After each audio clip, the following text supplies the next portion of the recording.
You are now watching Zach Lesage PTCG. Let's get it! Yo, what's poppin' YouTube? Welcome back to Zach Lesage PTCG. I'm Zach Lesage, and today I'm going to be going over a topic I don't think enough YouTubers talk about. That's going to be sequencing. So you might be like, yo Zach, I'm totally a new player, I only rip open packs, or I'm new to the game, what does this mean? A lot of people don't know what it means, and it's fine to not know what things mean. I can totally help you out with that. Sequencing is the correct sequence of cards to play. So the order of cards you should be playing cards. So you might have a hand with Quick Ball, Great Ball, Jirachi with a Stellar Wish up active. Which way do you play it? In which order should you play it? Really, this video is going to really help you decide when and where it's better to play certain cards, things such as that, and help you just kind of become a better player in the process.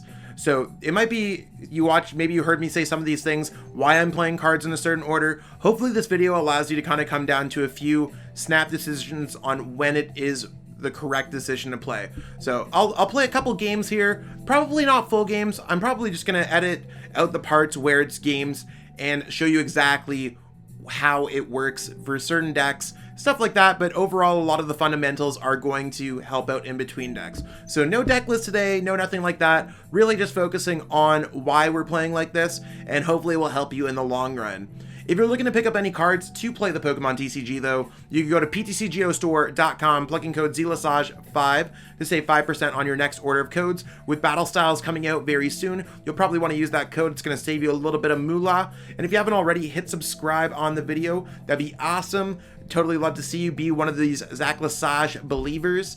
And check out the description for other great things. Lots of cool stuff going on there. All right, let's see exactly how sequencing is going to work here. So here we're met with our first decision of this game, and we started with Crobat, and we're not necessarily worrying about how well we do in this game. It's about making the correct decisions behind the board. There's a few cards that we could play. We could play Crobats, we could play Quick Ball, Viridian Forest, Dark. What is the correct order? Does it make sense? A lot of players would just go ahead and attach an energy first, or they'd go down and get an Eternatus first. I think there's certainly a correct order on what we could play our cards. So since we are playing an Eternatus VMAX deck, we might not want to discard our Eternatus VMAX. Crushing Hammer is more of a casualty, and I like searching through my deck first. It gives me the most knowledge, so if you have an opportunity to search through your deck, search your deck with a free search first. I'm going to go ahead and go Quick Ball. So I'm going to go Quick Ball, discarding away a Crushing Hammer. So deciding on the card that's correct, now it's the correct time to search through your prize cards. I've already covered a video on this, so I'm not necessarily going to go through how and why I'm doing it, but I am going to choose an Eternatus V, which is the correct choice here. So grabbing an Eternatus V. So now you might be like, yo Zach, why aren't you playing down the Eternatus V? Well, you can still gain more information by looking through your deck again. It's one of those things, does it make sense to look through your deck again, playing something like Viridian Forest? Does it make sense for you to do something? In this case, let's say if we needed a specific card off of Crobats, we might want to Crobat and use Dark Asset for more cards. So in this case, I'm actually going to go ahead and I'm going to go Quick Ball again before I play down the E-turn, because it's always giving me more options to think about it. Do you see how there's all this time going by? And it's not necessarily like we're trying to waste time or anything, but we have more time to think when we're doing other actions, and then we could play everything at once. So let's just say I want to grab another Eternatus V.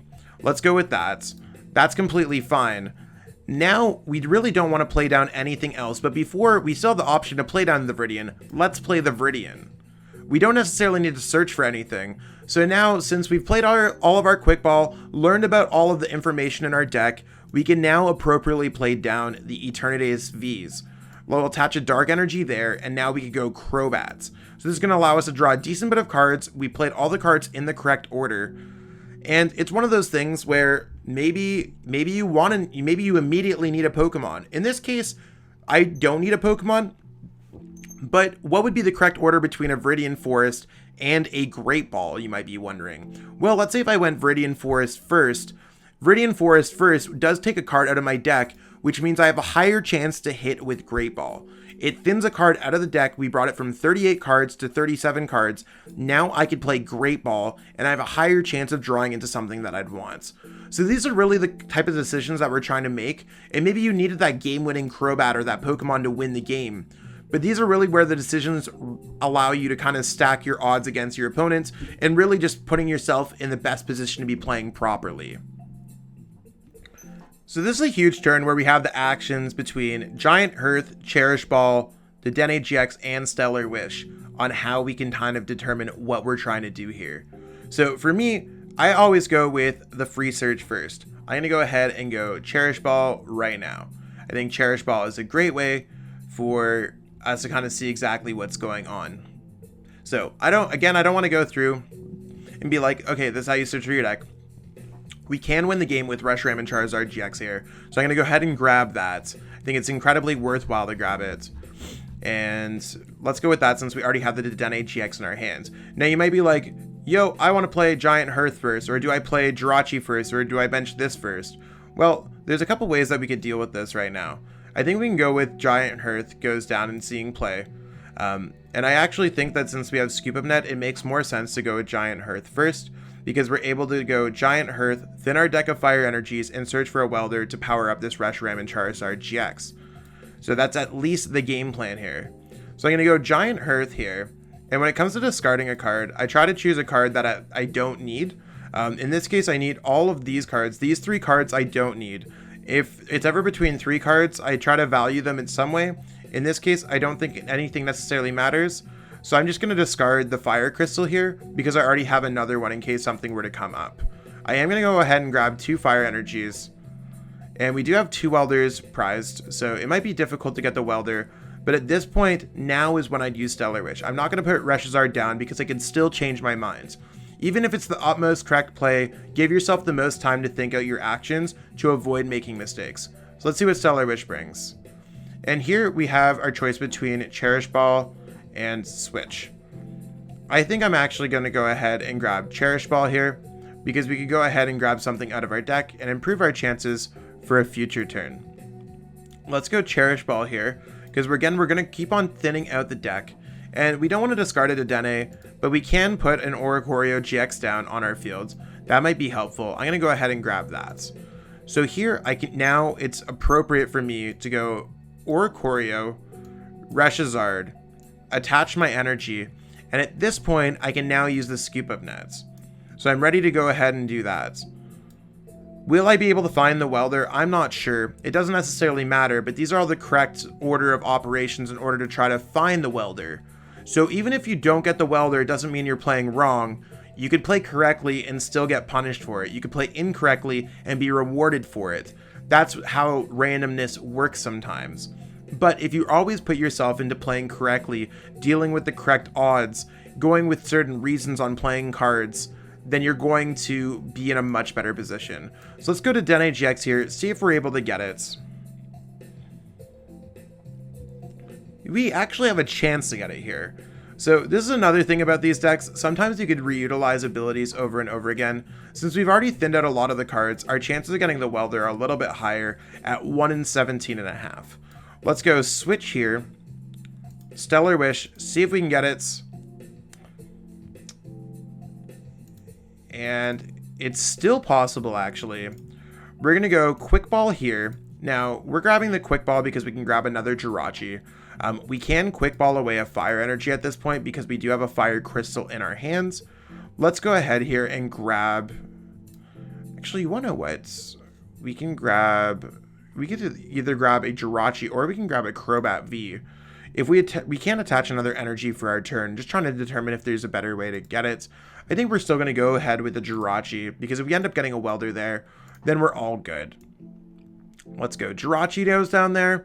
We're going to go Scoop of Net on the Jirachi in the active. So we need to get Welder and a way to get out of the active, but that's okay. Let's go Stellar Wish. You can see I'm not playing the other one down first because I still have the opportunity to see what's going on with this Stellar Wish. So there, I did get the Quick Ball.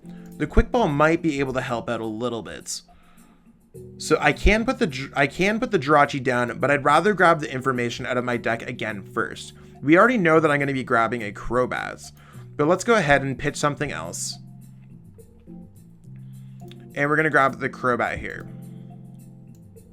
So now I could bench the Jirachi to thin my hand down a little bit. And now I could play the Crobats. So all that searching led to nothing, but it was the correct opportunity to allow us to try to draw more cards in general. I know this video is a little bit on the short side, but I think those two games kind of displayed how sequencing can be important. Now, it wasn't necessarily any game-breaking moments that allowed, but sequencing is going to allow you to make more decisions in a better way, because you're holding on to cards longer, you're thinking more about your actions to avoid mistakes, you're thinning out your deck, which is very important, so you have a higher chance of drawing into the cards that you want, and you're putting a forward thought process into each and every play. So those are all aspects that are going to allow you to grow to the game. Might not be the most entertaining stuff, and again, like you saw in the Bullcephalon video, sometimes no matter what you go through, you're not going to get that welter. But that doesn't necessarily mean that it's incorrect to do so. All of those things, I put thought behind every single play in order to thin out my deck, in order to play cards in a proper order, hold on to cards when I can gain more information from my deck by searching on my prize cards, or just double checking through my deck, giving myself an extra moment. You don't necessarily need to play every single card at rapid lightning speed. That's not to say that's like, do not slow play at all. Slow playing is definitely frowned upon and is definitely going against the rules of the game. But you don't necessarily need to play every single thing at once and kind of Pokemon vomit over it. It's much better to play cards at a reasonable pace and then play cards in an appropriate order. So that's all I'm saying there. So I mean, hopefully this video is going to help you out. I do think I play a lot like this in my videos as well. So if you've been watching the channel for a minute, you might have already picked up some of these tips and tricks, but if not, let me know. Maybe there's something that you had a question about in the comments. Feel free to post something there. I'd love to help you kind of get there elaborating on things like that. So let's totally check that out, see what's good there, and hopefully you enjoyed this video. That being said, I gotta go edit some stuff, so I'll catch up with all of y'all later. The day that this is getting posted, we also got the Yell Horn podcast going live between me and Maddie Tate from Chill TCG, and I'm going to be streaming my Chill TCG Wednesday night run, so be sure to stay tuned for all of that today. Thanks so much everyone for watching. Have yourself a wonderful one. Peace out.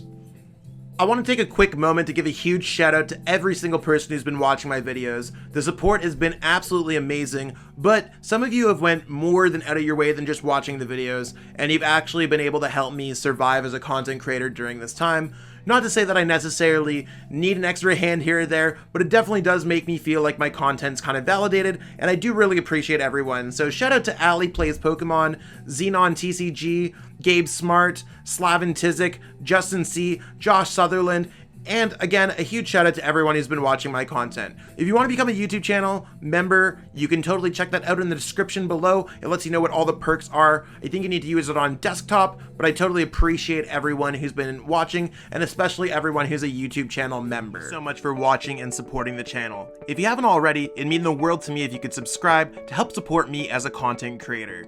Thanks again, and have yourself a great one.